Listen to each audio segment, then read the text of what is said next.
All right, all right, all right. All right, all right, all right. Sounds like we're live. And we should be live and go live in 5, 4, 3, 2, 1. All right, all right, all right. All right, all right, all right. All right. Let's get live. Let's get live in 5, 4, 3, 2. All right, all right, all right. Welcome back, Wayfarer. I hope you're doing well. Take a moment to take a deep breath. Inhale and hold for a moment. Allow yourself to relax. Just enjoy the moment. Not so many moments that me and you can get together here on the YouTubes and chat about things, right? And spend some quality time together. And it's one of my favorite things to do in my free time when I'm chilling is act like I'm hosting a radio show. FM Radio's Frank Monday coming at you once again like Finnegan. So if you've got a yen to expand your kin, then let's get zen, you and me, baby. All the way down the line. Feeling fine. We are, I don't know why people say we in radio. I guess because they're working for a company. So for me, I guess it's just me. I am broadcasting to you from the central kingdom of the celestial dragon, Twilight Zone Old Peking. Far behind the bamboo firewall on just west of the land of the rising sun. No, not the land of the rising sun here, in fact. This is the land of the dragon, Draco. Which is good magic, and I'm sure you know about good magic, Wayfarer. That's why you're here, right? You want to figure it all out, see what's going on. Why isn't that opening? Don't know why it has to like bounce. It had like this bouncing thing, like pay attention to me. Somewhat annoying. It's okay. It is what it is, right? Below or let's see what this is. Wow, super slow. Had to make a bad cup of coffee today. Didn't have any coffee filters, so I filtered my coffee through a napkin. What do you think about that, Wayfarer? Do you think that was the way to go? I kind of boiled the napkin first, though, like ran it through, or ran boiling water through it. And so I think that might have, kind of cleaned it off, taken the soap out of it or whatever they got in napkins these days. But then I just folded it up like a coffee filter and stuck it in the coffee thing and ran my coffee through a napkin. Yeah, don't run out of coffee filters, man. Like and subscribe. Rather than running out of coffee filters, make sure that you hit the like and the subscribe button. Do it now. Why not get it done? Why not take the opportunity to get that done? And while you're at it, you might want to wander over to buymeacoffee.com/Frank Monday and put a little something in the tip jar. I keep the lead in my pencil, the pep in my step, the jelly in my donut, all that happy horse shit that makes it a happy day in happy land, right? It is indeed. Join me in a moment of prayer, if you would, Wayfarer. Holy art thou, Lord of the universe, the vast and the mighty one, creator of heaven and earth, maker of all things visible and invisible, master of both the light and the darkness, he who was, is, and shall be. We adore thee and we invoke thee. Send us one of your divine spiritual agents, our holy guardian angel, to protect and guide us through the innumerable snares of the earthly sphere, and a cleansing wind to disperse all negativity and endless human opinion. Teach us those secret things which we must know for the completion of the great work and the glory of thine ineffable name, Adonai. So it is commanded and confirmed, so must it be. Amen. Let's get through this invocation of Tahuti before we fire into the show.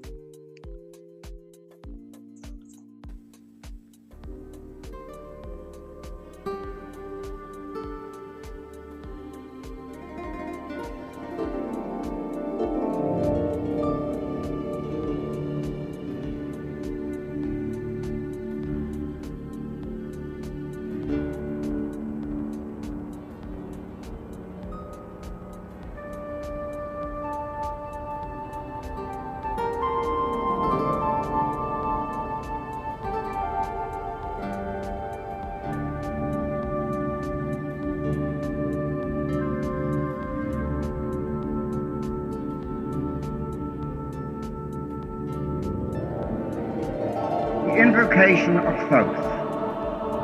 Procul, o procul esti profani, or lasti ompeda. In the name of the mighty and terrible one, I proclaim that I have banished the shells unto their habitations.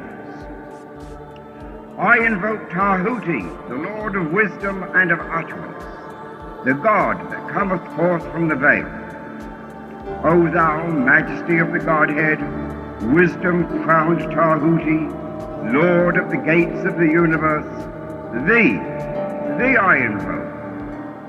O thou of the ibis head, thee I invoke. Thou who wieldest the wand of double power, thee I invoke. Thou who bearest in thy left hand the rose and cross of light and life, thee I invoke. Thou whose head is as an emerald, and thy nemes as the night sky blue, thee I invoke. Thou whose skin is of flaming orange as though it burned in a furnace, thee I invoke. Behold, I am yesterday, today, and the brother of tomorrow. I am born again and again. Mine is the unseen force whereof the gods are sprung, which is as life unto the dwellers in the watchtowers of the universe. I am the charioteer of the east, lord of the past and of the future. I see by mine own inward light, Lord of resurrection, who cometh forth from the dusk, and my birth is from the house of death. O ye two divine hawks upon your pinnacles, who keep watch over the universe, ye who company the bier to the house of rest, who pilot the ship of wrong, ever advancing onwards the heights of heaven, Lord of the shrine which standeth in the center of the earth. Behold, he is in me, and I in him. Mine is the radiance, wherein Ptah floateth over the firmament. I travel upon high. I tread upon the firmament of new. I raise up flashing flame with the lightning of mine eye, ever rushing on in the splendor of the daily glorified Ra, giving my life to the dwellers of earth. If I say, come up upon the mountains, the celestial waters shall flow at my word. For I am Ra incarnate, Keth-Ra, created in the flesh. I am the eidolon of my father Tamu, Lord of the city of the sun. The God who commands is in my mouth. The God of wisdom is in my heart. My tongue is the sanctuary of truth, and a God sitteth upon my lips. My word is accomplished every day, and the desire of my heart realizes itself as that of Ptah when he createth his works. I am eternal, therefore all things are as my designs, Therefore do all things obey my word. Therefore do thou come forth unto me from thine abode in the silence, unutterable wisdom, or light, or power. So, Hermes, Mercury, Odin, by whatever name I call thee, thou art still nameless to eternity. Come thou forth, I say, and aid and guard me in this work of art. Thou, star of the east, that didst conduct the Magi, thou art the same all-present in heaven and in hell. Thou that vibratest between the light and the darkness, rising, descending, changing ever, yet ever the same. The sun is thy father, thy mother the moon. The wind hath borne thee in its bosom, and earth hath ever nourished the changeless Godhead of thy youth.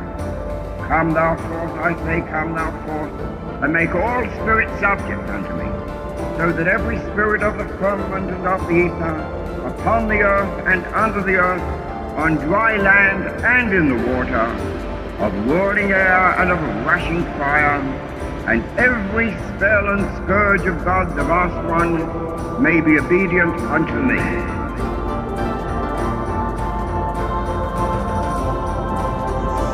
So it is commanded and confirmed.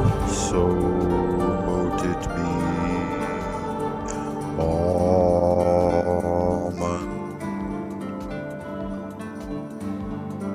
All right.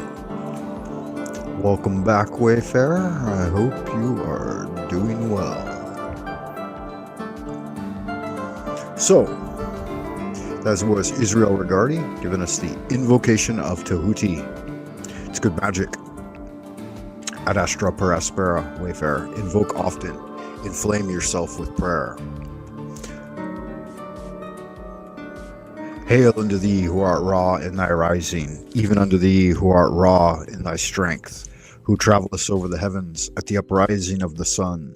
Tahuti, Lord of Magic, standeth in his splendor at the prow, and Rahor abideth at the helm.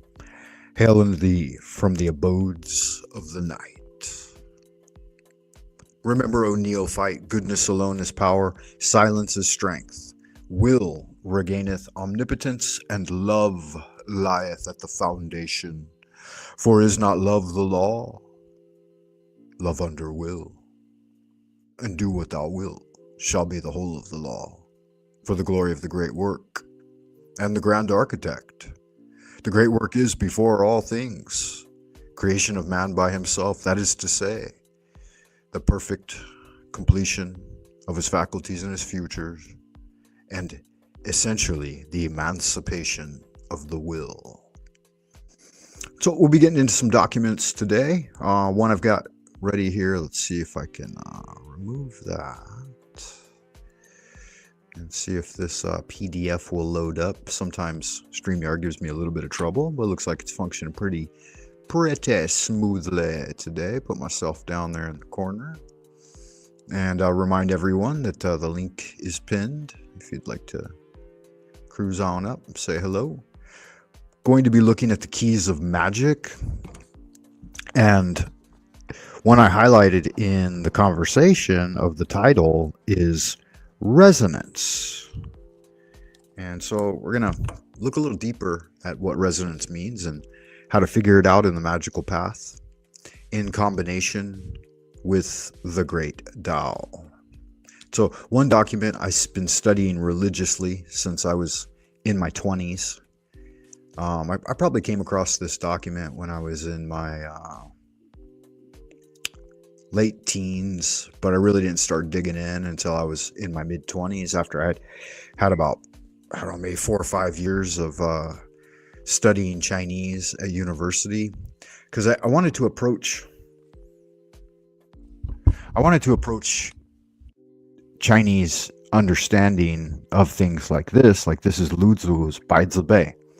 It's the 100-character tablet of ancestor, or they call him patriarch here, Master Lu Dongbing. So Lu Dongbing was a wandering Taoist of the Tang Dynasty, or at least that's when he rose to fame. Some might say that was the end of his career.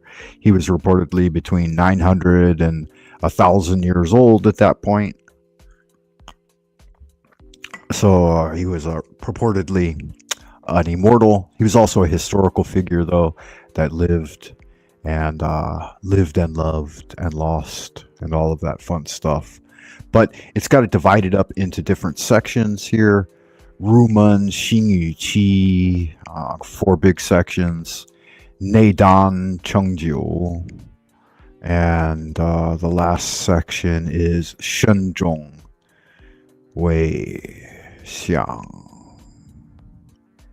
Yeah, so those are the 4 big sections. I think, oh no, there's a 5th section, sorry. Tuman.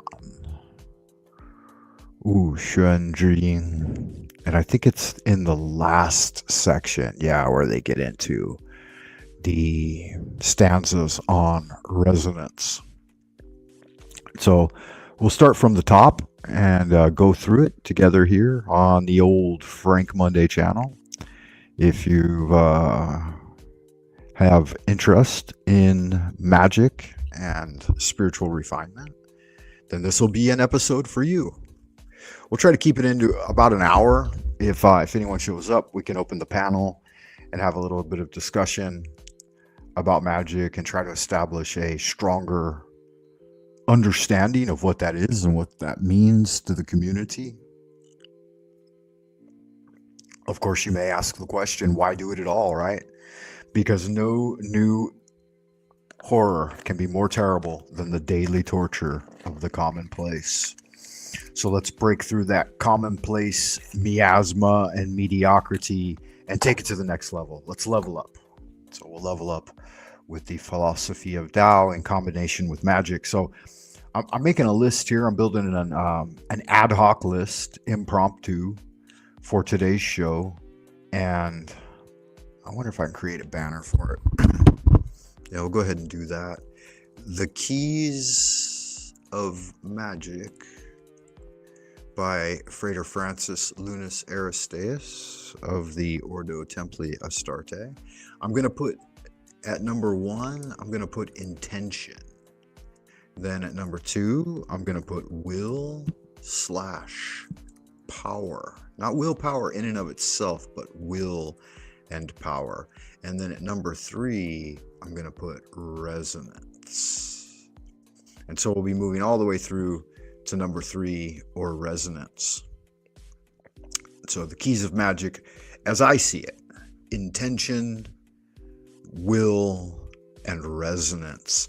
And they would, in my mind, they would directly correspond to the principles we've talked about in the past here on FM radio, which is volantia, decreeism, and paucism. So we can see their correspondence here, right? Volantia is the wizard's will or the magical intent, so it's more the intention part here. Decreeism is the bringing forth of the will, the power, speaking things into being, the abrahadabra of it. And then number 3, the 3rd phase, is the paucism phase, the unperturbed, open hand, open empty hands, receptive state of allowing your magical seeds to come to fruition. So the fundamental understanding is that the cosmos, the universe, is highly responsive. It loves to echo back to you whatever you put into it. This is not a karma-based principle. It's a cause and effect-based thing. So don't get confused with other systems that came later. Original Taoism does not include the idea of karma. So we don't necessarily take it into account with the magician's path because it's not originally a Hermetic idea either. So it's not within this milieu of study. But we will learn, in fact, what it is rather than what it is not. Right? So those are going to be our keys to magic.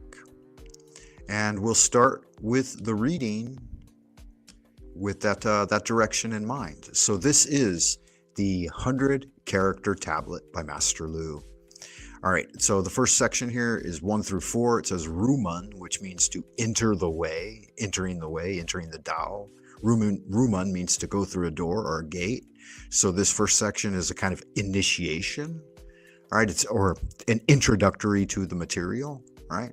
And then Shouyu Zhijiu to it translates this as stillness and ending external seeking. But show means to like gather together, to gather up, and then so return to the one, and then zhi is to end, right? Put an end to, or to stop, and then qiu means to like stop begging. Qiu can also mean to seek out, but it can also be like the sense of begging for something, right? So, pretty good translation there, right? A working translation, obviously. Try to make it as approachable to the layman, the Western layman, as possible. Number 1, the first one that I contemplated for a long time in my early studies as a young man. Probably these first 2 sentences I took to heart for several years, in fact, daily repeating them and writing them. And even to this day, I like to write first few sentences as poetic couplets. So, yang qi wang yan shou, right? To yang is to nourish, so nourishing the qi energy, right? Nourishing the all forms of qi. Qi is known to be one, but its manifestations are 10,000. So the concept of qi to the Westerner is typically thought of as like one thing, like the life breath, the electromagnetic maybe force of the human being. But its distinction in Chinese Tao has multiplicity of ideas. So you can't just refer to one qi necessarily. You have to kind of distinguish what types of qi you're talking about, right? Because there's qi permeating everything in the visible cosmos and the invisible cosmos for that matter, because qi, of course, is invisible. And then it says, forget words, wang yan. So that's a direct translation, wang yan shou, and maintain inner stillness. The explanation here, cultivation begins by withdrawing from conceptual thought, forgetting words as it were, and resting awareness before the discursive intellectual mind starts to try to interfere, as it were, with the energetic expression of what's going on, right? So the focus here is to breathe. Natural rhythmic breathing while allowing the mind to settle. So this is essentially, this one idea here is one of the key practices in Chinese Tao that is known as Jingzuo, or quiet sitting, and introduced to me by Avian Buddha the other day, the idea of Zuo Wang, which again, Wang, right? Wang Yan show. So I hadn't seen it transliterated in the things that I study. I guess that's in the Shangzu, where he directly says that. But it seems like the conversation isn't Shangzu himself. It's someone else that was associated with the text, and he was having a conversation with Confucius. It might be. I'll have to look back into it again. Those are, in fact, the 3 core texts of Taoism, or early Tao, right? We've got the Tao Te Ching, the Zhuangzi, and Leizi. So those 3 texts typically named after their authors, right? The Tao Te Ching is often known as Laozi Shuo, right? The old man said. So kind of a funny way that the Chinese people refer to it. Next up, we've got Jiang Xin Wei Bu Wei. So lower the heart mind, Jiang Shala, right? To bring down the Xin, lower the heart mind. So here the heart mind is the emotional nature of the human being, The heart is directly connected, right? It's one of the primary internal organs in the chest. So it's the cavity of the chest, really, where emotions come from. They're not mental states, though people interpret them oftentimes as being through mental expression, but it's actually the organs, they're organic feelings. It's the organs that are producing the emotions. And then act through non-action, wei bu wei, or wei wu wei, you can also say, right? The explanation is emotional agitation settles, right? Wu wei here means allowing clarity to act without force. So we'll bring that back to our central hypothesis here, that the keys of magic are intention, will, and resonance. So the intention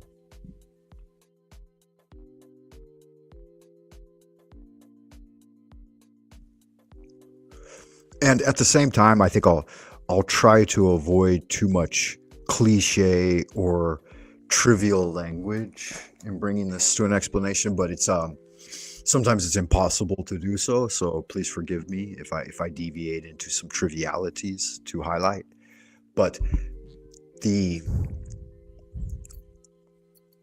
yang qi, wang yan shou, intention part of it here, where our intention is to reconnect with natural rhythmic breathing and clarity that are preforms and in the realm prior to things becoming seen or overt.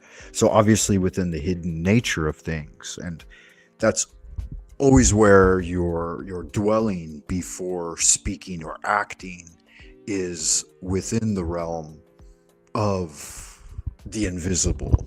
So bringing forth the invisible into the visible is a big part of magic. And intention here in the first step would be to clarify and refine the astral light. And the astral light obviously doesn't need any refinement, but one's connection with and usage of the astral light as a pointer, as it were, point and click. So if your E is the tip of the pointer, right? Like if you use your computer pointer as an analogy, your E is the intent, exactly where your E focuses, that's where your Qi will settle.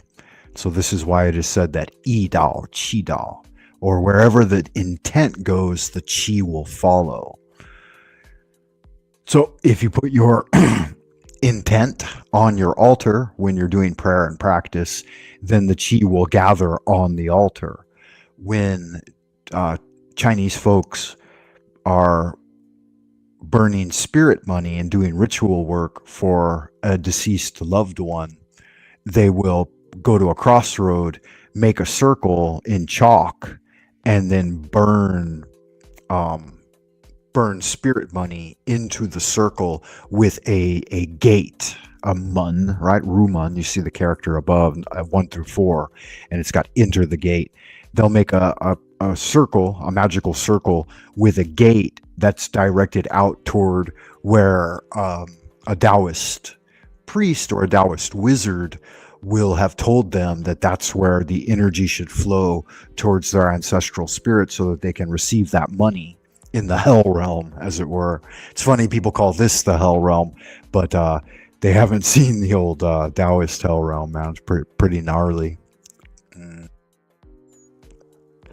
It's a real place where unachieved spirits go to reside between lifetimes, sometimes, right? And there's no direct connection for folks in the West, per se, in being able to understand this, but it's just one practice that will help highlight the idea of Yi Dao, Qi Dao, or wherever the attention goes, energy flows. So it's a good translation. I believe that translation in the Western world probably comes directly from Chinese, because the Chinese, as far as I know, is much older than that pithy saying in the West, right? Where attention goes, energy flows. Energy flows where attention goes, right? So exact same wording, but just a little bit later to the party, I would say. Next up is 3 and 4. Okay, so 3 and 4. Now, this is the first opportunity here we see why the Tao is so famous. Dongjing Zhizongzu. So Dongjing is an antithetical couplet, right? We have Dong, which means movement, and then Jing, which means stillness. So in movement and stillness, know the ancestral source. Zhi means to know, and then Zongzu is ancestor. Here, the ancestral source is referring to the great Tao, Da Dao, right? Not your everyday Tao, but the great originating energy, the OG, like the universal OG. Now, I think that it's apropos to make a distinction between the Tao and the idea of God or the great Godhead, right? So from the Taoist perspective, the Da Dao is the origin source of all things, even God, right? So there's a preeminent way of things coming into being, which is a predecessor to especially the lesser gods of later development, right? Not the early gods, the elder gods, but the more recent pantheons that we can become familiar with. So if I think modern gods, I would think, of course, like Jesus and the God of Christianity, and Yahweh, Jehovah, and then Allah. These are all lesser, more recent gods, right? And then if we go back to the elder gods, we're thinking like the Egyptian and Roman and Greek pantheons, the ancient Chinese pantheons. And then if we go back to the oldest, like the OG, right? Then we're getting closer to that idea of a monotheistic creator. The big gods, right? The big players, the truly beyond human conception for the most part, except for if you're initiated into a magical tradition or have done a lot of spiritual searching and started to burn away the dross and fabrications and fantasies of most spiritual systems. You're going to have to get rid of most of it in order to kind of get back to the primeval God, the one God. Sure. Oh, did I read the explanation here? No, whether active or still, awareness remains rooted in the original source energy, or Godhead, of course. 无是更寻学.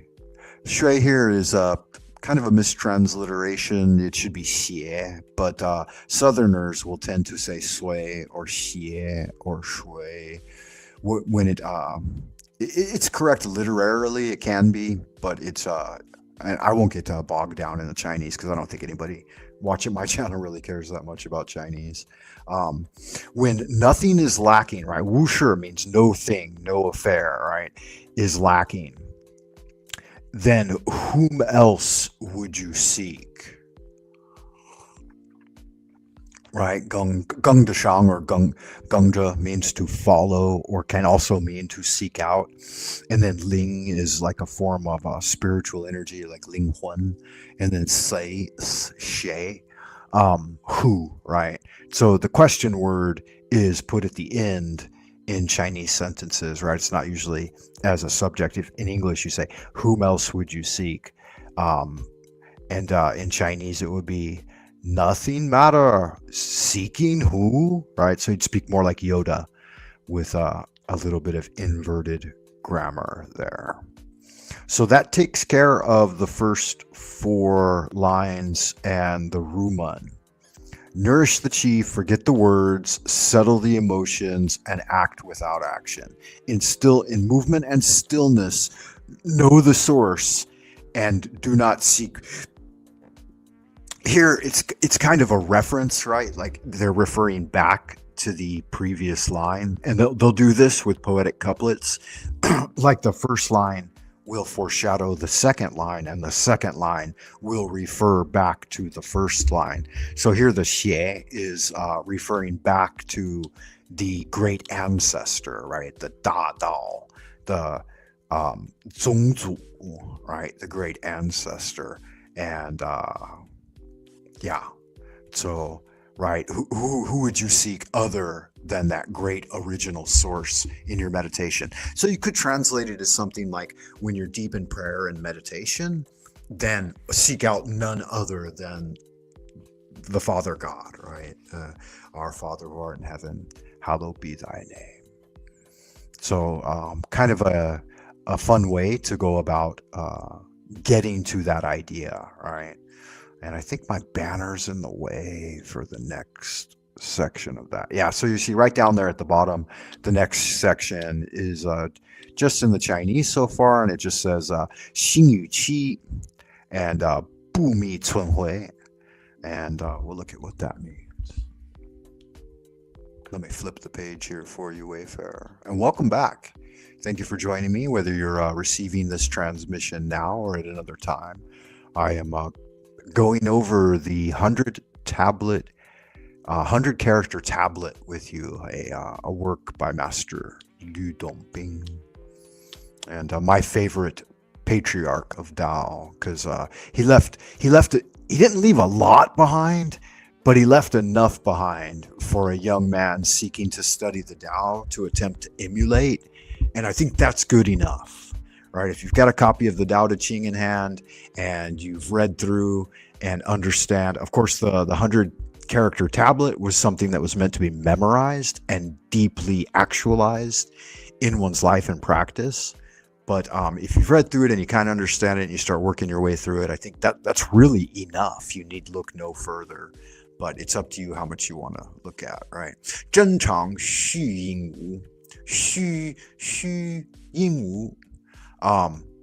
Here's where we see the first mention of resonance. This character Ying here is going to be persistent in Chinese Tao. The Ying, or the sound, its primary understanding is a kind of echoing sound or a hall that receives such sound, so it ties in with resonance and like cymatics, like things forming through sound. It says true constancy must respond to the world. So true, and then persistence, like Zhenchang, and then Chang, like Changchang, Pingchang, and then Xu, like Bixu, and then Ying, like Fanyin, Yinghui, and then Wu, of course, like Yiwang Wu, right? A realization does not withdraw from life. It meets circumstances naturally.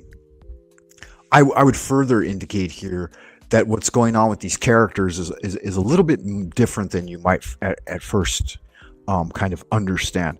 First off, you have to be able to look at the Chinese character. You don't necessarily have to study Chinese, but you'll see a sigil, a magical sigil that's resonating on a different level when you learn it in the system of doing Chinese calligraphy for magical purposes. And you can see that the character Zhen and Chang are extremely symmetrically balanced, right? They're basically perfectly, if you split them down the middle, like if you go from top to bottom and cut them in half, they basically look pretty much exactly the same as they do on the left as they do on the right. Now, when you see a character of this nature, it easily slips from the two-dimensional plane into the three-dimensional plane, and then you want to start to observe it as if it's in motion and swirling, and you'll see a more dynamic thing that they were looking at, that it's expressing, right? and you can fractal that a little bit to get kind of the idea of its dynamicism. It works also with sums that are not completely symmetrical, like asymmetrical ones as well, but asymmetrical ones should be taken more in whole and then treated as images that reflect each other, right, and reverse in upon each other. Now, once you've taken it to the third dimension, you can also start to move them through fourth, fifth, and even higher dimensions. I won't go that far with this for your first practice. Just imagine like mentally writing the character on the palm of your hand with your finger. And this is a really good way to start to familiarize yourself with some of the Chinese magical systems through writing, which is at a basic level, I think it could be grasped within a year or two, just like the basic understanding of the Chinese alphabet and how to put characters together and stuff. And then that would be enough, really. Like, you don't have to spend a lifetime of searching. It's kind of if it's not something that's directly interesting to you, like if you're not directly interested in it, then it would just absolutely be a waste of your time. Right? You're better off reading something like Austin Osman Spare's book on magical sigils. It would be far more approachable to the Westerner. Ying Wu Yao Bu Mi. That's the next part here. Again, we see that reiteration of the Ying Wu, right? See, so how it's referring back, responding to things without becoming confused. So Yao implies the want of, and then Bu is a negative indicator. So Bu Mi, not to be confused. So it's something that you want. Whenever you see the characters of Yao, you're gonna realize that it's showing a kind of necessitated, right? Like it's necessary to do or have.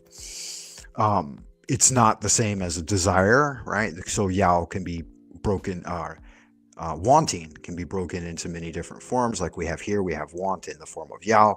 Up here, we have it in the form of need, like Xu, Bi Xu, Xu Ying Wu. And then previous to that, we also had it in the form of, where was it? Let's see here. Oh, at the beginning of the text, shou yi yu zhi qiu, in the form of qiu. So lots of different forms there. Engagement without attachment, clarity amid appearances. So this is the section on nature and energy, and clarity allows return. So when you clarify the intention, then the chi will return naturally.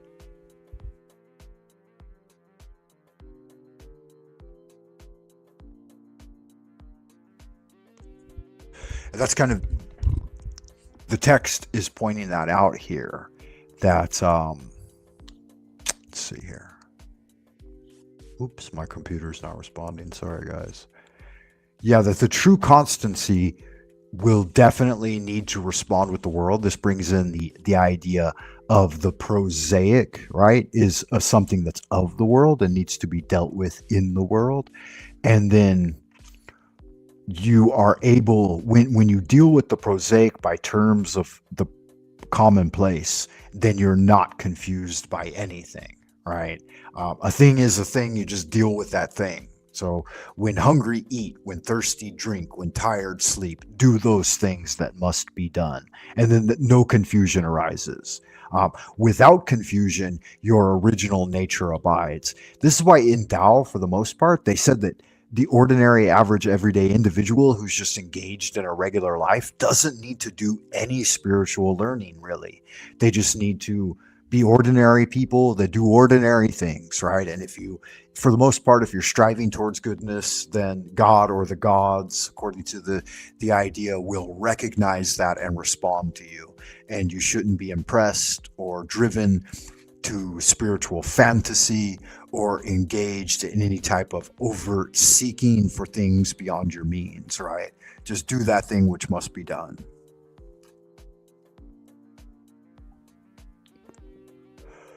When nature abides, chi returns naturally. Now, at the surface level, when you look at these stanzas one by one, they're all very simplistic.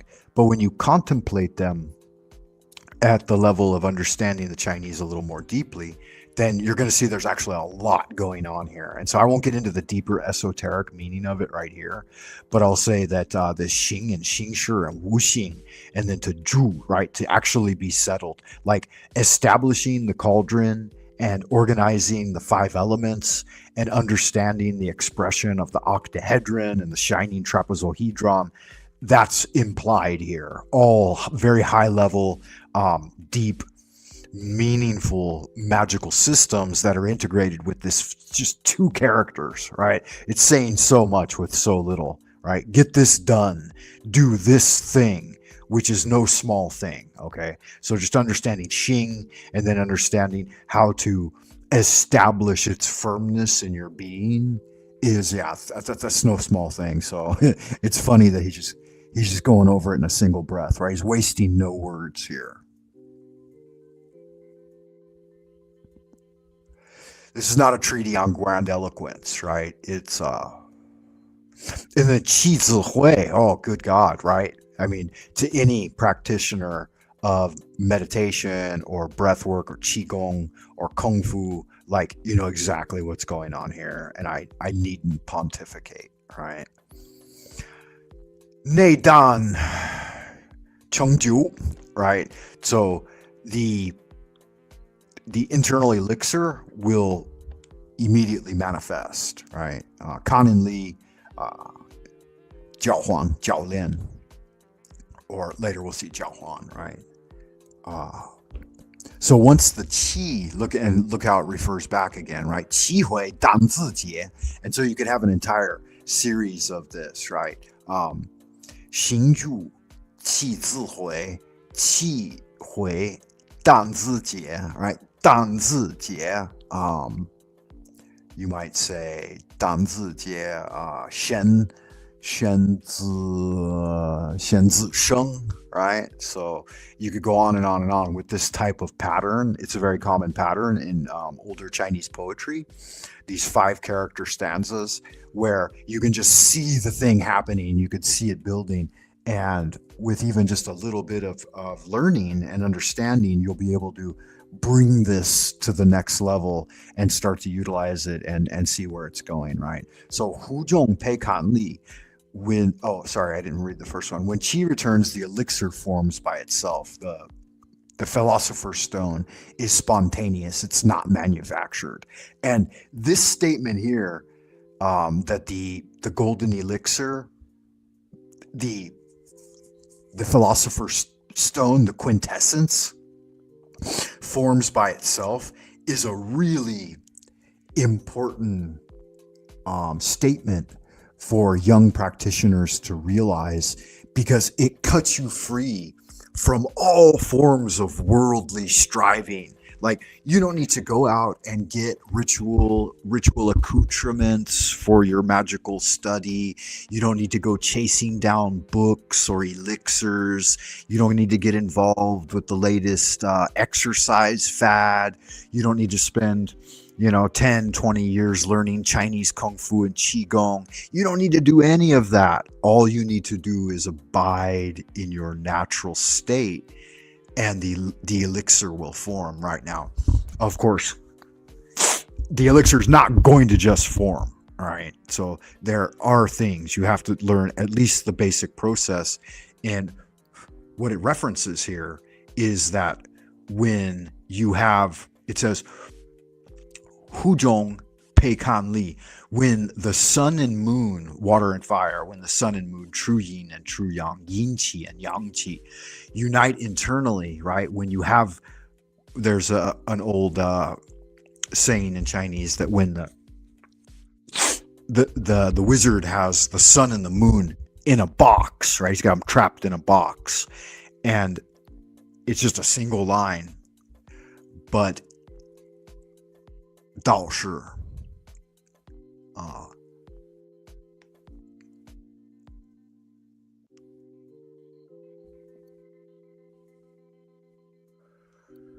that single line tells you about the fluctuation, the waxing and waning of the sun and the moon within the human kingdom, within the temple of heaven, right? The temple of the earthly vessel, right? So you oftentimes hear people refer to their physical life and physical body in somewhat of a demeaning way, but from the perspective of Tao, like this vessel that we have to keep it clean and well fed and rested, and then also you have to engage in proper training for the physical body, grooming, and it's a place where your spirit is dwelling. And so it's important. It's an important expression of your spiritual immortality and your spiritual reality, that you engage with the physical body to the best of your ability to maintain care and love and compassion for it, right? Because it is the thing that carries you through life. And it's the only thing that's either going to make or break you in the end, right? And so, yeah, you should prepare yourself for the final transition, the final, even down to buying, but in the later part of your life, preparing your gravestone and coffin for your eventual last final journey, right? So it's a big deal. It's a big deal to come into the world and be a human being, and to have a body, and to fellowship with the Lord in a way that He approves of for this journey through this realm. So it's good magic.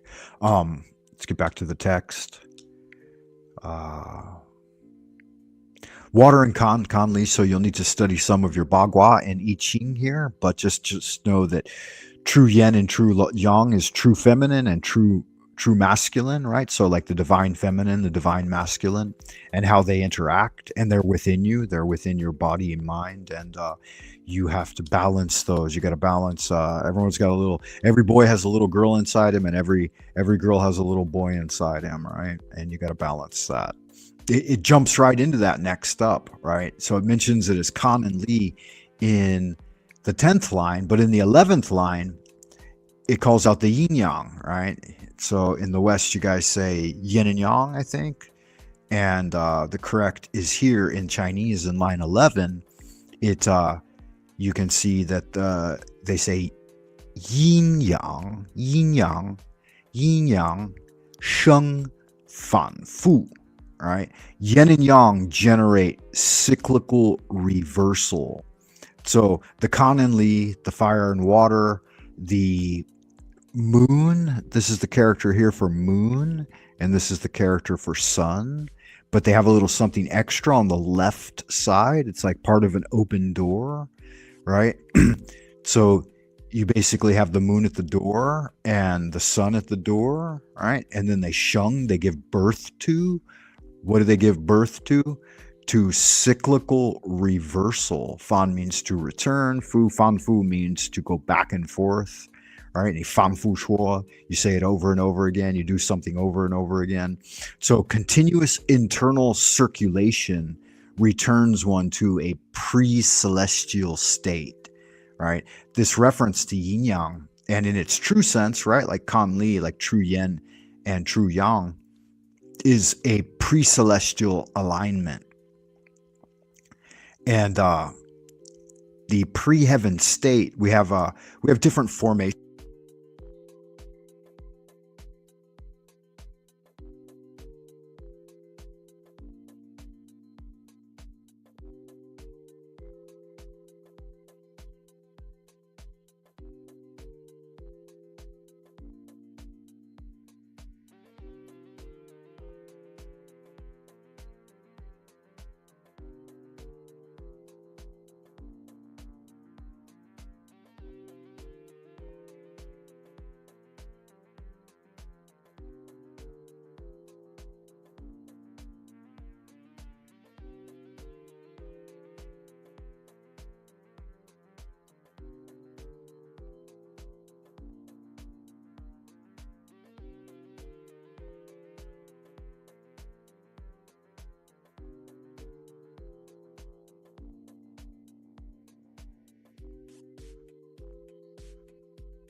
All right, all right, all right. All right, all right, all right. Yeah, keep your yin out of my yang. Well, Dr. D, you probably would rather say, right, keep your yang out of my yin. You might get a little yin in your yang too, though, right? I don't know when I got kicked out of the room, so hopefully it wasn't too long ago. But I've noticed that for some reason, when I'm doing PDFs on StreamYard, it will act a lot differently. Like I would think that it would be able to handle a PDF easier than a video, but it seems like for some reason StreamYard has a greater tendency to kick me when I'm dealing with a PDF than when I'm dealing with anything else. So that's kind of a weird thing. Anyway, welcome back, Frank Monday. I hope I wasn't gone for too long. We left off with Yin and Yang Sheng Fan Fu, and then line 12 here. And wow, we're already at the 1 hour mark. So taking a little longer than I thought it would. I thought that I could get through the whole text in an hour, but it doesn't look like I'm going to be able to achieve it.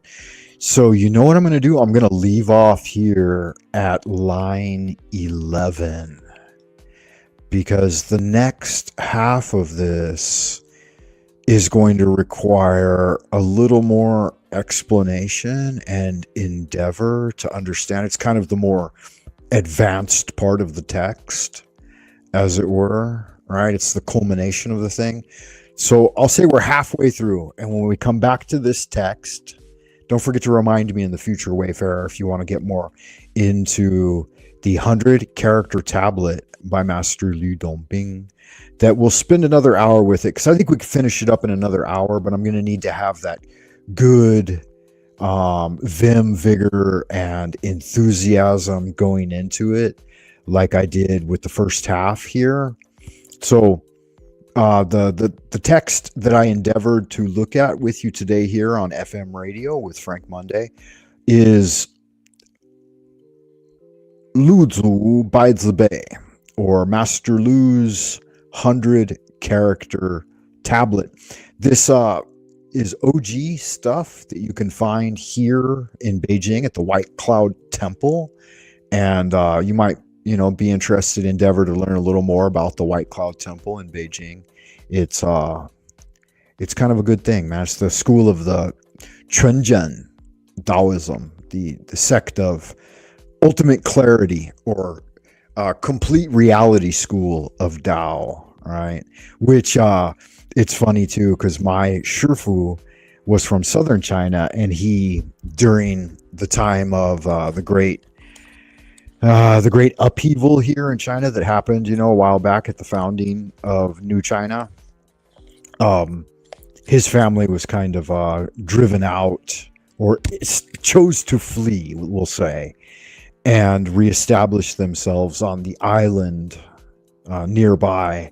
And then he immigrated to the United States, and that's where I first, got in touch with a lot of this information. Originally, was from a direct descendant of the Taoist transmission, and he said that nobody could establish the school of complete reality anymore, because he ran away with the original seals, like the chops. In China, authority came through a carved chop, like the Grand Master would keep and carve these big seals, like these big prints, stamps, essentially, big, either jade or wood or different type of materials, and then they would make a stamp, and you would dip the stamp in red ink, and then you would put that stamp down on a document to give it the official seal of approval or whatever. And so he made off during the revolution. He made off with all the school of complete reality with all of their stamps and seals, and he took them over to the island. Then he, some of them stayed there, but some of them he actually took on to the United States with him. And yeah. I'm gonna put it the other way. Yeah, so I can't talk too much on that, but I could just tell you that it's pretty funny that that's what happened. It's not funny. it's not something I should comment on because it's a very sensitive topic. I'll drop that document though for now. And thank you all for being here. Dr. D, good to see you, sir. I saw you over at Chats with Jack this morning, though I didn't have time to chime in or even chat. I don't think I even chatted in the chat window because I was busy doing other things, cooking and cleaning and doing the domestic duties that are, a part of the life of a regular wizard living in the world with a wife and kids. So yeah, that's good magic nonetheless. I'll play a song for the people, and we'll see what's up next. I figured I'd go an hour on the study, and then if anybody wanted to join me for conversation, I could go another hour. But I'm not gonna monologue for another hour, so we'll have a look at a song or two, and then we'll head off into the abodes of the future if we can't get a little bit of a vibe going here, right? Get a vibe going. Where's it at? All right. I guess I probably shouldn't play anything that's like copyrighted, so I'll go with a goodie but an oldie but a goodie.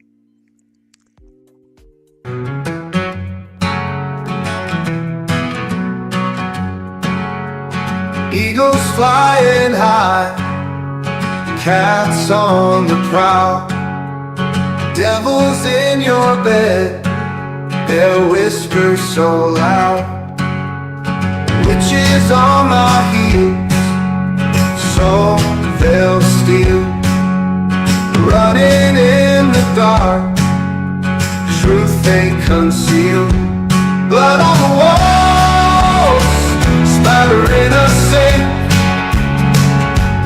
God can't help the dead, no time to think. Hounds howl at night, shadows in the light, fear in every breath, eyes wide with fright. Cards dealt by fate, no way to escape.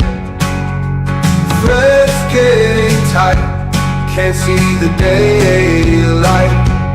Blood on the walls, splattering a sink.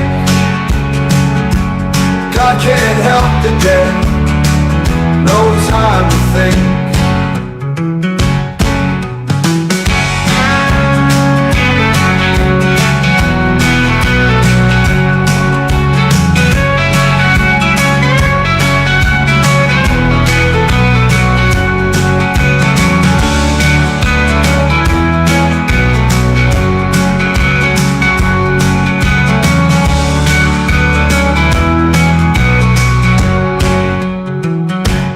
Cards dealt by fate, no way to escape. Threads getting tight, can't see the daylight. Blood on the walls, splattering a sink. God can't help the dead, no time to think.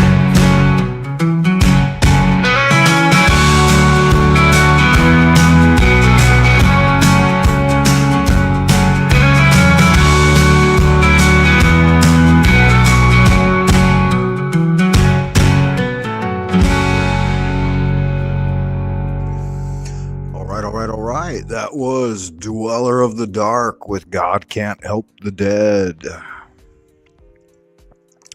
Welcome back, Wayfarer. Yeah, good to see you, everyone, out in Happy Land. Dr. D stopped by.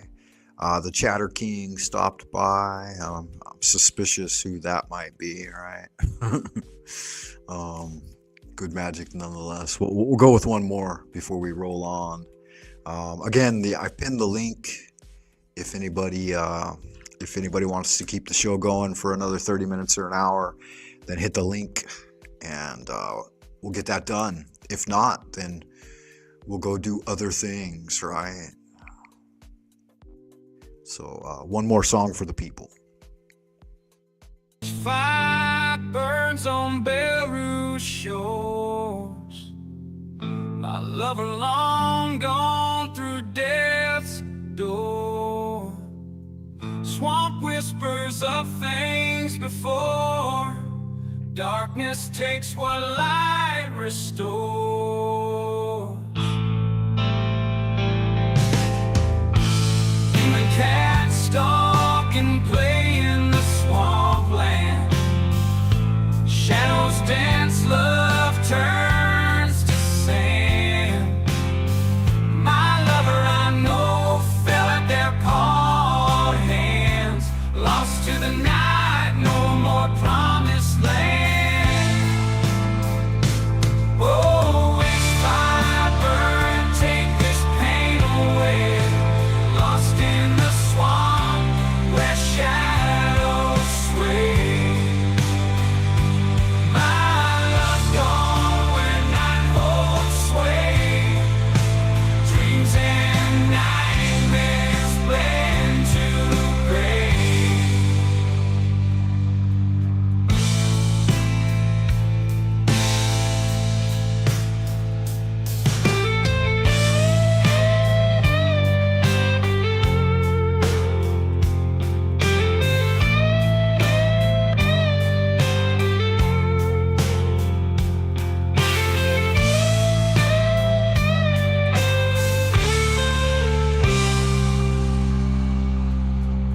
Lost to the night, no more promised land. Oh, it's fire burn, take this pain away. Lost in the swamp where shadows sway. My love gone where night holds sway. Dreams and nightmares blend to gray.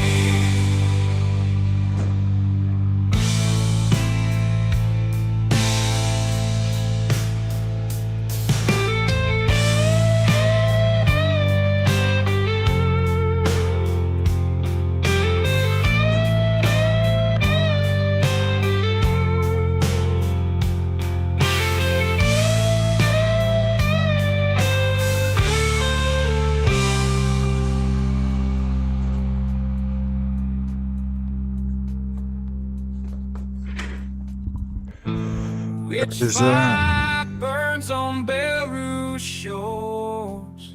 someone at the door? Always tends to happen, right? Whenever you get involved in something, someone knocks on the fucking door and wants something. And it is what it is. Kind of a fun thing, right? Bring you out of your shell a little bit if you were hiding in your shell. Got a couple of chatters out in Happy Land today. That's good, Magic. Good to see you. Sophia Daisy May is here. Hello, Sophia. I hope you are doing well. Yeah, the Jesus is King reference. Yeah, I explained that. It was back to Dr. D had said something earlier in the chat, and I was responding to him. I didn't see you there, so yeah, I missed it. Let's see here. Yeah, okay, you had come in after that, or at least after I had posted it on my end. I wanted to ask the question.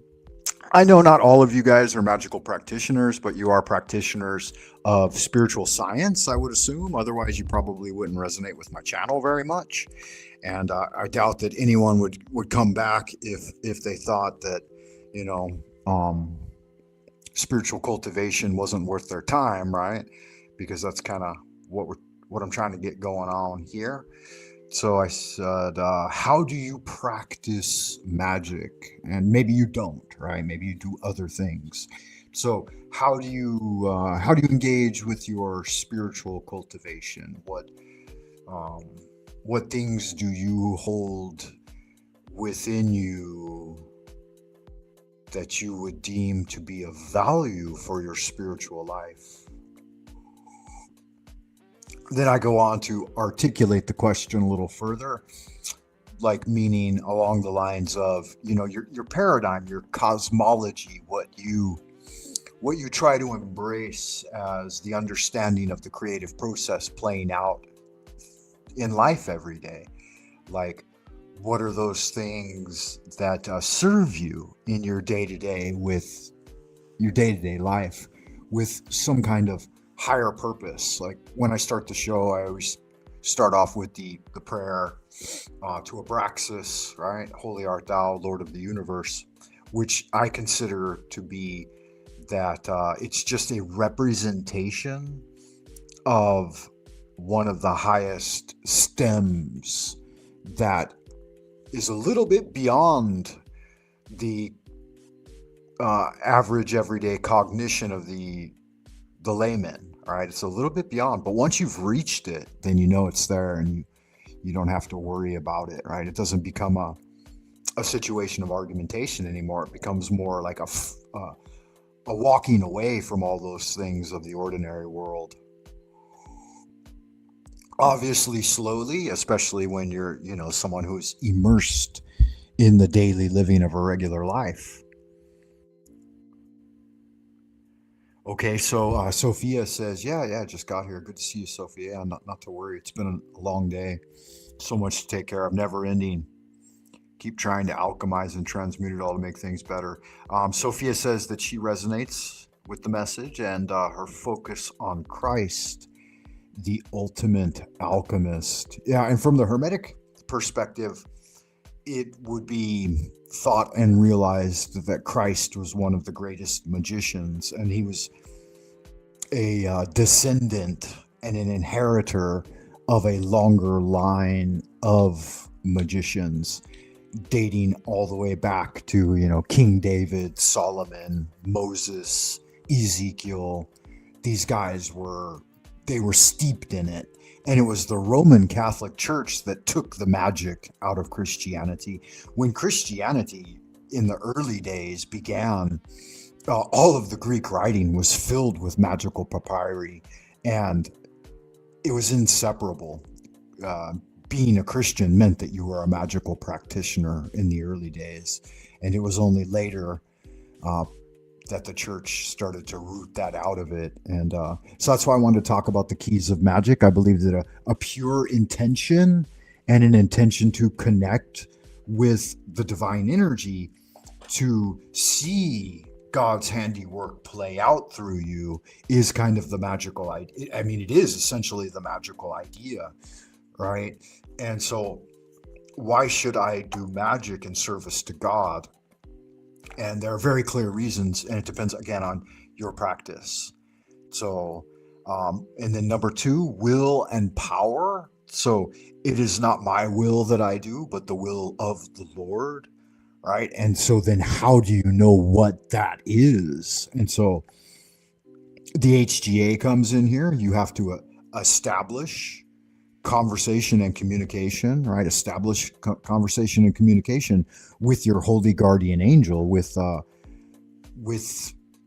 if it's Christ for you, if that's the vehicle that gets it done, then that's good, right? That's the way to get there.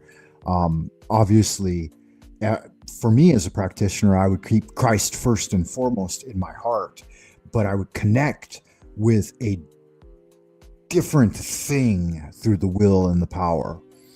And then finally, the resonance, the third part of this, is in fact so how to describe it here? What is resonance, right? When we think about resonance, it's an immediate reaction to those things. So I break it down into the 1, 2, 3, right? The seek and ye shall find. Ask and it shall be answered. Seek and ye shall find. Knock and it should be opened unto you, right? So it's broken down into a 3-step process, but it's really one thing.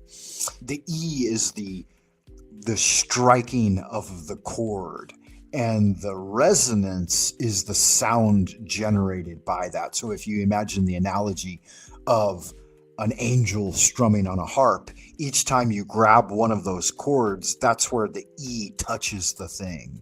Or the intention, the one, right? The one touches it. And the will and the power are what draw it back. And then the third part is the letting go of the string and it vibrating.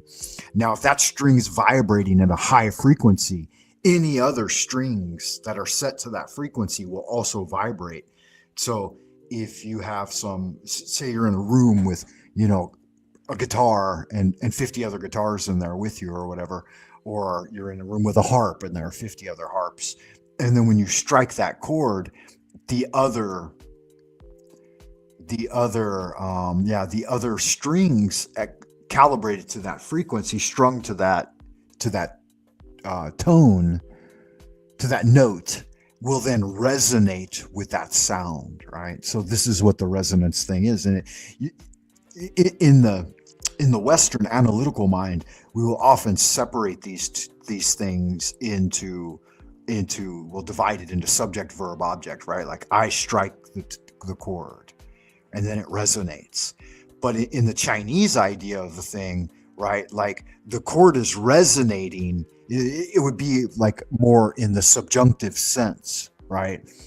Chord resonates because it's been struck, right? There's a resonating frequency and it's been struck. So that's something we've arrived at, right? Like we come in and it's already vibrating at a high frequency and then we just resonate with it. So you can get rid of the player, so to speak, because the player is just implied, right? And so it's a very different thing to look at it that way. When you look at it that way in the I and thou, right? The I and thou expression that we're learning about through Martin Buber's book, right? Booby's book, I and Thou, a new translation with a prologue and notes by Walter Kaufmann. We're really getting into that. I'm at a page 117 and I've still got, I don't know, about 25, 30 pages to go till the end here. We're getting very close though. But it's making more and more sense to me. And it's funny too, if you watched the first 10 or 15 I and Thou sessions as I went through the book, it was really kind of hard for me to get my head around at first. Yeah, you did that, Sophia. That's good. That's good. You can start to understand what that is. If you do path working on the Tree of Life, like at the first time up the Tree of Life, well, I don't necessarily recommend path working on the Tree of Life for most people, but if you're at all inclined towards spiritual cultivation on a level where you're really willing to do a little more work, then you can study the Kabbalah of Wizardry. I don't recommend general Kabbalah study because that's way beyond my ken. And so what I mean is the Kabbalah that was brought forth by the Hermetic traditions. And when I say that, I mean like the Hermetic Brotherhood of Luxor, the Hermetic Order of the Golden Dawn, and then later manifestations of that, like the OTA, not the OTO, but the OTA, Poke Runyon's specific flavor of magical inquiry. So I would definitely recommend it. But if you're not already in that milieu or paradigm of training, then just don't even worry about it. But basically going up the Tree of Life, first you have to go down into the Klippoth. And then you come up the Tree of Life. And as you go up the Tree of Life, you realize when you get to the top of the Tree of Life that there's another Tree of Life going right up above that. And then when you go up that Tree of Life, you realize there's another Tree of Life going up into, the various realms. So you have these 4 realms that you have to go through. And when you get to the very top, that's who's standing at the top, is Abraxas. And so Jehovah's, the expression on like the second one, for me anyway, it might be different for different people, but when I explained this to Poke Runyon, that I had discovered this, he said, ooh, that's secret knowledge. You shouldn't necessarily share that or talk about it openly. But the first one I went up, I encountered Christ and Socrates. And then the second one, Jehovah and Zeus and thunder gods were up there. It was, really high level and super scary. Then when I broke through that, like everything changed and nothing was recognizable. And I went through that layer. And after I went through that layer, this like all pervasive, like God of the cosmos, like our energy egg, that's what I felt was at the very top of the thing. And anyway, that was a revelation that I had through path working. Sophie says she's a Sagittarius and always aiming the arrow to the stars. Get enough of what's behind the veil. Yeah, it's good stuff. I've definitely been down to the pits of hell. Yeah, it's kind of a thing to do path working and realize its direct correspondence to our physical reality. And so when you work through path working, you will experience those things in a very real way, right? As like a tangible manifestation in your life, and survive it and get on to the other side. And once you get on the other side, then you can have more compassion and tolerance and patience for other practitioners who haven't yet arrived, right? And yeah, so it's a good thing. It's a good thing indeed. Yes, indeed. Yes, indeed. So, yeah, and to look at it through the lens of intellectual pontification, it always kind of falls short of the glory of God, so to speak. And that's why it's advised that it's better just not even to talk about it, right? And just keep your practice rooted in forgetting the words and setting up the essential practice and doing the work, right? Invoking often and inflaming yourself with prayer and getting involved in directly helping people through doing good acts, right? And not talking about good acts, and not getting involved too much in the over intellectualization of the thing, because that's a deviation and it leads people further from the truth than closer toward it, right? And people have to find truth and their own way to fellowship with it on their own.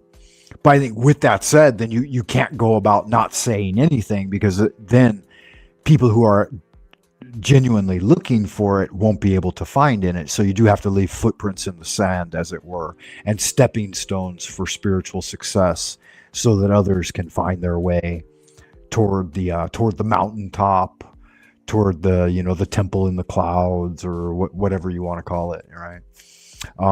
Got to be in balance, and each people has their own soul work. Yeah, that's right. Work out your own salvation.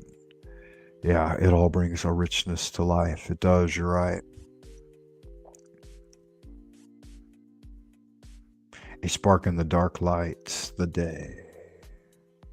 Yeah, like I've been saying of late on TML, that if your light shines bright enough, you can dispel all shadows, and that's kind of the way to get at it, right? Shine a bright light. But there's also in the I Ching, the Book of Changes and the Unchanging Truth by the Chinese, they say that in the time of greatest darkness, like when evil is just running rampant throughout the world, if you shine your light at that time, like if you're in great darkness and you light a candle, sure, you can dispel the darkness, but you better be pretty sure of what you're surrounded by. Because if you're surrounded by thieves and criminals and bandits, then you're just letting them know where you are, and they're surely gonna, they're gonna immediately fall upon you and devour you.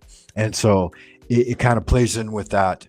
In the time of greatest darkness, those who like harbor the truth and the light of the divine in their soul actually have to keep themselves hidden until better times, and then they can emerge. Otherwise, you're just going to make yourself a needless martyr, right? And you'll be crucified on the public opinion, because mob mentality has no intelligence, and it has no compassion. And once it gets moving, it just becomes a thing of its own, right? What are you guys talking about there? Oh, okay. Yeah, I heard something about that, Dr. D, but I didn't get any of the details, and I wasn't present whenever that went down. So he's mad at me because I insulted his good friend. Okay. Yeah, who did you insult, and what was that about? I'd like to know a little of the backstory, just so I can know why, like the who's, whys, whens, when, where, why, who, and how that went down with that. I'm always interested in a little bit of the gossip and drama that's going on in the panelverse. That's fun stuff, right? Human emotions are never just right? People get angry at each other, and that I try not to get involved too much. Like people who disrespect me, or if I get into a little bit of a tiff with them, I kind of leave them alone and withdraw. There's a few places I've gone here on the panelverse where they didn't show any interest to me, right? They ignored me, so I ignore them, right? And yeah, there's only a few places that I go where I feel like it's more of an open platform for conversation and stuff, without like ego battles.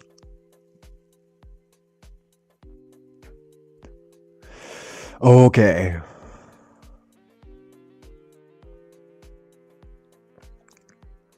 Yeah, we're supposed to have a debate, me and Avian Buddha.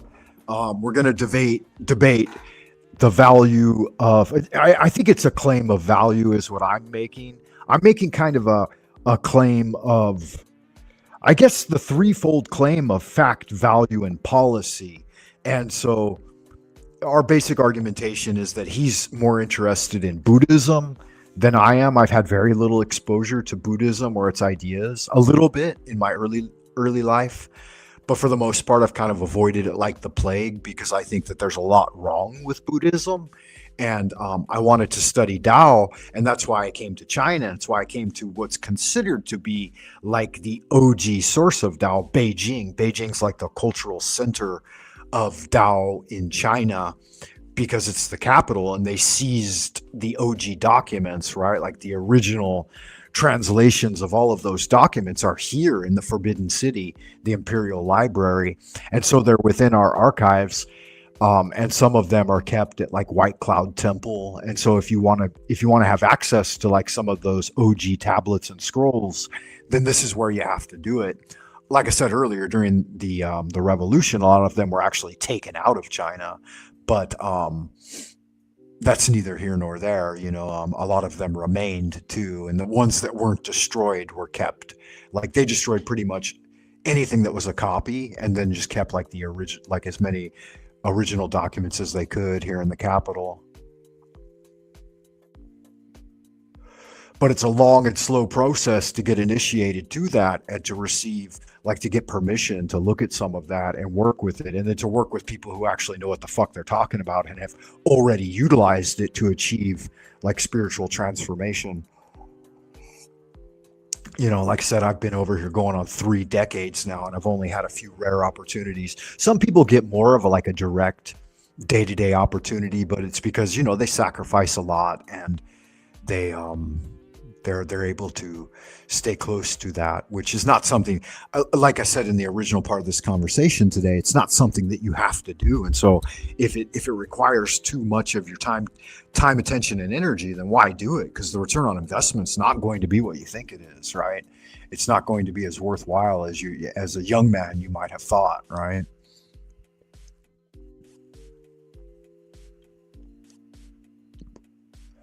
So yeah, I'm looking forward to having a conversation with Avian Buddha, and we're supposed to, like I said, organize it into the structure of a debate. And so I'll be representing Taoism to the best of my ability. I don't know that I'm the quintessential. I guess I kind of am the quintessential Taoist. I mean, I've been living and breathing it pretty much my whole life, at least since my early teens. And I've actualized, of the 18 gates in Tao, I've probably actualized 9 of them. And so I'm thinking about how I want to structure my presentation of it, and then we'll get into it. He says he wants to do like a 15-minute opening statement, which I feel is a little bit excessive, but it goes right in line with Buddhism. And I said I would limit mine to 5 minutes maybe, which I think is even a little bit long. But I think 5 minutes would be long enough to establish my foundation.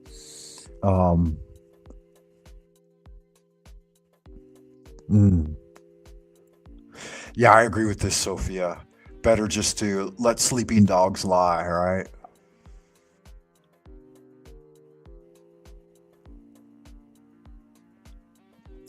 Yeah, I've noticed that with you, Dr. D. You have a very acute intellect for sniffing out bullshit, and you're never one to pull punches when something needs to be said. But at the same time, I haven't really seen you go to excess or like very much indulgent badgering of so-called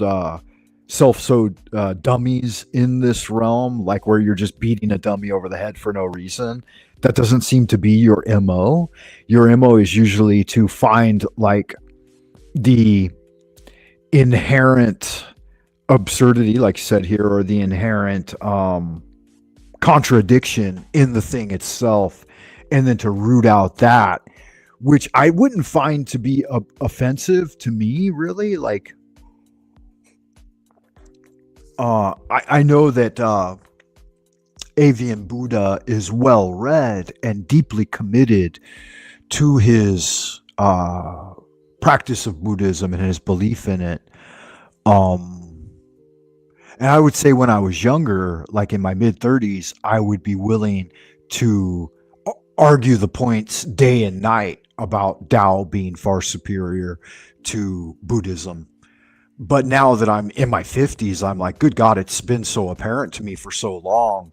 And maybe I've overlooked something in Buddhism. But the learning curve for the Buddhist path is like Catholicism. You know, you got to read an insurmountable amount of texts just to get a basic understanding of what the fuck they're talking about. And it's like, Jesus, why should I do that when I open up the Tao and every single line is beaming the wisdom of truth with no equivocation and no obfuscation, right? There's no pussyfooting about it. It just lauds the drongs, the lades, the home. These guys just cut right to the fucking bone of the thing, and then they shatter open the bone and drink the marrow. You know, the Taoists are gnawing on the marrow directly and sucking the blood from the thing. Whereas to me, it seems that the Buddhists are sitting day and night, you know, pounding their head against stones, trying to figure things out, when it's like, good God, man, the thing's right there. Cut it open, grill it on the fire, and enjoy, right? Why spend a lifetime of wandering in shadows, endlessly blind, when you can just cut directly into the thing and know the truth, right? So yeah, it seems absurd to me as well. But yeah, I'll go more into that. And I think it's kind of counterintuitive to prepare for a presentation on Tao, because Tao is the opposite of presentation. It's all about spontaneity and you know, being impromptu and ad lib and going with the flow. You got to go with what you know. You can't fucking rely on the sayings and words of others to formulate your own understanding. That would be the opposite of a Taoist path. So when they said, are you ready? I was like, well, I'm born ready, but I want to make it a presentation that is a little more organized for the people, because the people love the fanfare and the embellishment of the thing, right? If you just give people pure Tao, then you're going to finish with one sentence. 知之不言，言之不知. Or those who know do not speak, and those who speak do not know. So if I'm speaking, I'm showing my ignorance, right? And that's where it's finished. That's the beginning and end of the argument, right? I know nothing, and therefore I know more than you, right? And so, because I know that I know nothing.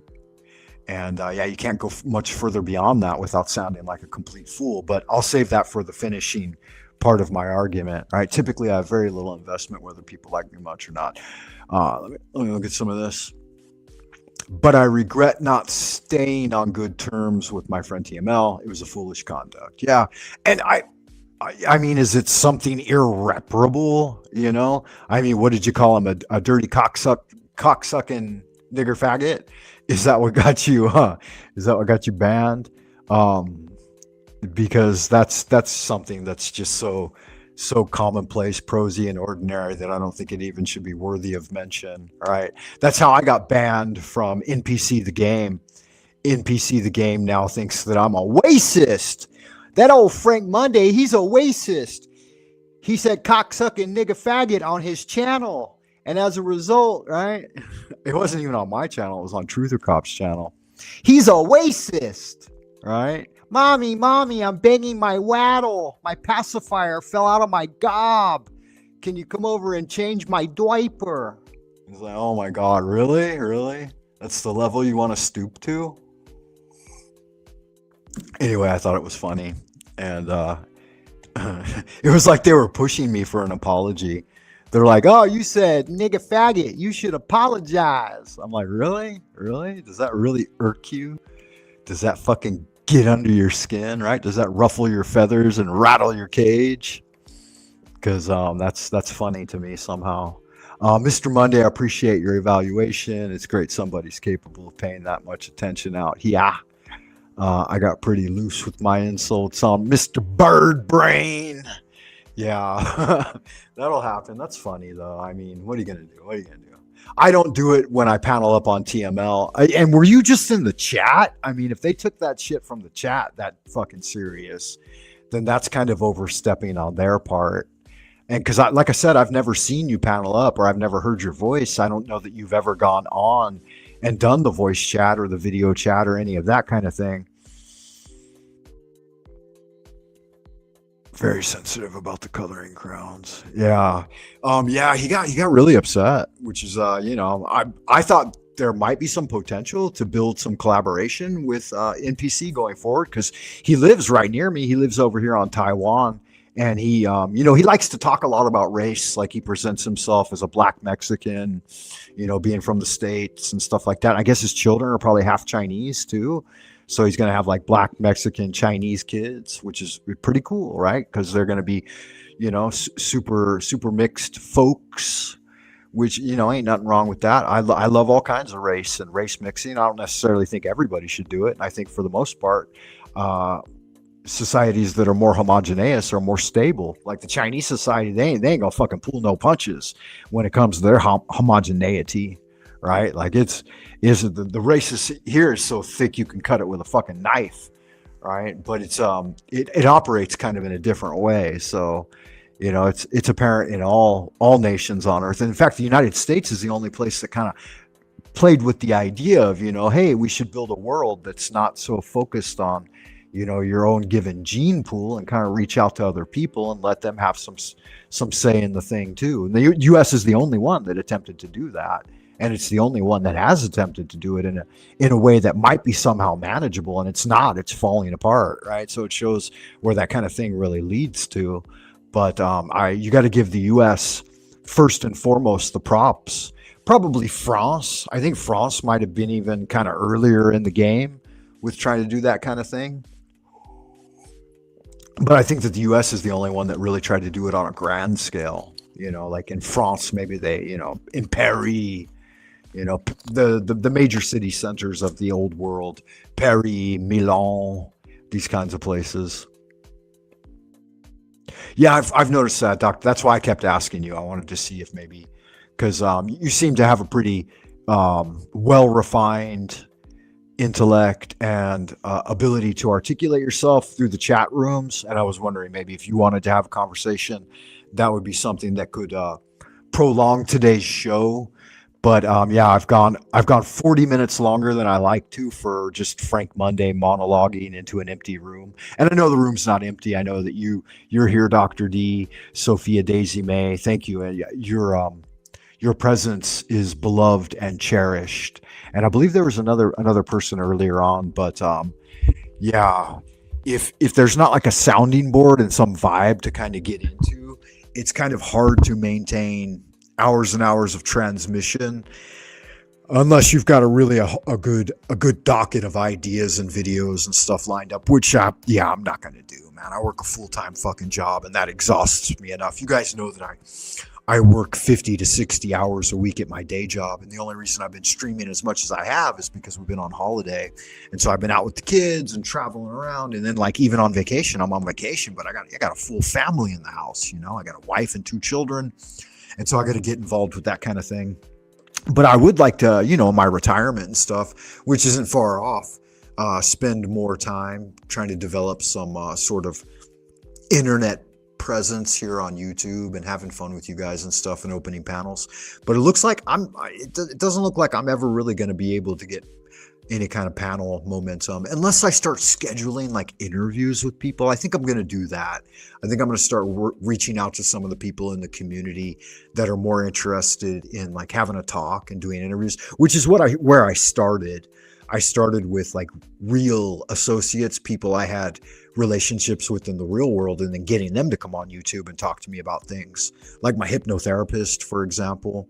And I've reached out to a couple of tarot readers recently and see if they'd like to come on the show and do an interview. And I've reached out to a couple of folks to maybe go on their show and have an interview, because I think it's a little more fun. Panel chats are fun too, but they can really turn into a disaster fast. But interview formats are a lot of fun too. So yeah, more to look forward to and more to strive for in the future. But again, you know, once or twice a week type of thing. We're getting real close to the end of vacation now. We'll be going back to work next couple of weeks. So I'll have to start getting back into my workaday life and enjoying that, because I do enjoy it, man. I enjoy the career life and getting out there and, you know, hanging out in the academy and teaching some English classes and yeah, doing all that fun stuff. So yeah, I'll go ahead and I'll finish off with the invocation of total integration, guys, and then I'll call it a day. And once again, I'll thank you for stopping by. And if you know, you hit the chat and do all that happy horse shit, that would be great for the channel, they say. And yeah, let me pull up the banner for the invocation of total integration. There it is there. Yeah, and I need to get some more. I promised y'all some documents that I've been working on. And I actually have been creating more PDFs. I just haven't taken the time to upload them on the Buy Me a Coffee page, but I'm going to, guys. So if you do check the Buy Me a Coffee page, check for a post coming up soon. So I will be posting again soon for that page. Yeah, if you know this one, say it with me. Heaven and earth are the spontaneous manifestations of the subtle, wondrous universal law. As the original oneness expresses itself, gross and subtle energies become distinctly divided. Our bodily caves are brightly illuminated by the mysterious light from the three Dantian, bridge points leading to immortality.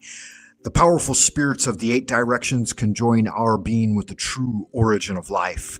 By the absolute order of the divine Ling Bao in the highest 9th heaven, send the positive energies of Qianluo, Dana, Dunkan, and Taishuan to destroy our spiritual obstacles and debilitate any evil influence. This order is given by the highest sovereignty. It is a jade oracle from the subtle origin. I invoke with strong sincerity to drive away the demons and evils and lengthen my healthy years. The attained spirits respond. The evil demon king, Mo Wang, is chained to stand as our guard and servant.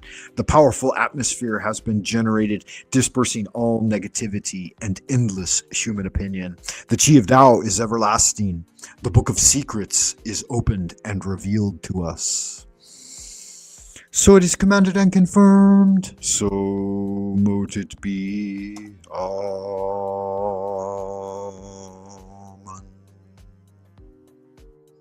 Yeah, there it is there. I will check the chat one more time before I roll into the abodes of the future. Blessings to you, Sophia. Blessings to you, Dr. D, and anyone and everyone who may be listening to this now at a later time. Come up there with you sometime. Yeah, blessings to that, Dr. D. Do it, man. No time like the present, right? Maybe not tonight, but another time. I'll look forward to that, man. Don't give up on us. Perhaps you could talk with someone. Yeah, that would be fun, man. I would look forward to that. So with that said, you guys make sure you hit the like and subscribe and all the things that make YouTube's algobots bark like Pavlov's dog. Check me out on buymeacoffee.com/Frank Monday, your FM radio jockey for the evening. And I will see you in the abodes of the future. Until then, ad astra per aspera and carpe diem. Do good magic. Bye for now, beloved, and much love.